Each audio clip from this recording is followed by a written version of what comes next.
Hi hello. അപ്പോൾ ഞാൻ ഇന്നും വന്നിട്ടുണ്ട് ഒരു ജ്യൂസിൻ്റെ റെസിപ്പി ആയിട്ടാണ്. അപ്പോൾ ഇതെങ്ങനെ തയ്യാറാക്കാൻ നമുക്ക് കണ്ടിട്ട് വരാം. വളരെ പെട്ടെന്ന് തന്നെ നമുക്ക് തയ്യാറാക്കാം കേട്ടോ. അപ്പോൾ നേരെ വീഡിയോയിലോട്ട് കിടക്കാതെ വീഡിയോ ഇഷ്ടമാണ് ചാനൽ സപ്പോർട്ട് ചെയ്യാനാരും മറക്കല്ലേ. അപ്പോൾ ഞാൻ ഇതിനാവശ്യമായിട്ട് തണ്ണിമത്തൻ കട്ട് ചെയ്ത് വെച്ചിട്ടുണ്ടായിരുന്നു. അപ്പോൾ തണ്ണിമത്തൻ എടുത്തിട്ടുണ്ട്.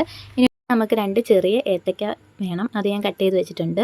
ഇനി നമുക്ക് വേണ്ട 2 ആപ്പിൾ എടുത്തിട്ടുണ്ട്, ആപ്പിളും കട്ട് ചെയ്ത് വെച്ചിട്ടുണ്ട്. ഇനി നമുക്ക് മധുരത്തിന് ആവശ്യമായിട്ടുള്ള പഞ്ചസാരയും കൂടെ വേണം, പഞ്ചസാര എടുത്തിട്ടുണ്ട്. ഇനി നമുക്കിതെങ്ങനെ തയ്യാറാക്കാമെന്ന് നോക്കാം.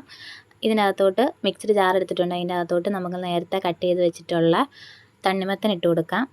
തണ്ണിമത്തനെല്ലാം ഇട്ട് കൊടുത്തിട്ടുണ്ട്. ഇനി നമുക്ക് ആപ്പിൾ ഇട്ട് കൊടുക്കാം, പഴം ഇട്ട് കൊടുക്കാം. മധുരത്തിന് ആവശ്യമായിട്ടുള്ള പഞ്ചസാരയും കൂടെ നമുക്ക് ഇട്ട് കൊടുക്കാവേ. നമ്മൾ പിന്നെ ഇതിനകത്തൊരു പാലോ ഒന്നും ചേർക്കുന്നില്ല, നമ്മൾ ആ തണ്ണിമത്തൻ്റെ വെള്ളത്തിനകത്തോട്ടാണ്, ആ തണ്ണിമത്തൻ്റെ വെള്ളത്തിലാണ് നമ്മളിത് അടിച്ചെടുക്കുന്നത്. അപ്പോൾ ഇതേണ്ട അടിച്ചതേണ്ട ഈ ഒരു പരുവത്തിൽ വേണം ഇരിക്കാൻ വേണ്ടി. അപ്പോൾ നമ്മുടെ ജ്യൂസ് റെഡി ആയിട്ടുണ്ട്. ഒരു ഗ്ലാസ് എടുത്തിട്ടുണ്ട്, അതിൻ്റെ അകത്തോട്ട് കുറച്ച് കസ്കസ് ഇട്ട് കൊടുത്തിട്ടുണ്ട്.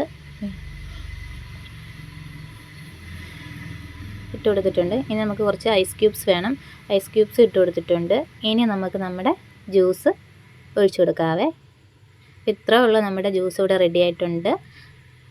നമുക്ക് കസ്കസ് എല്ലാം കൂടെ ഒന്ന് മിക്സ് ചെയ്തിട്ടെടുക്കാം.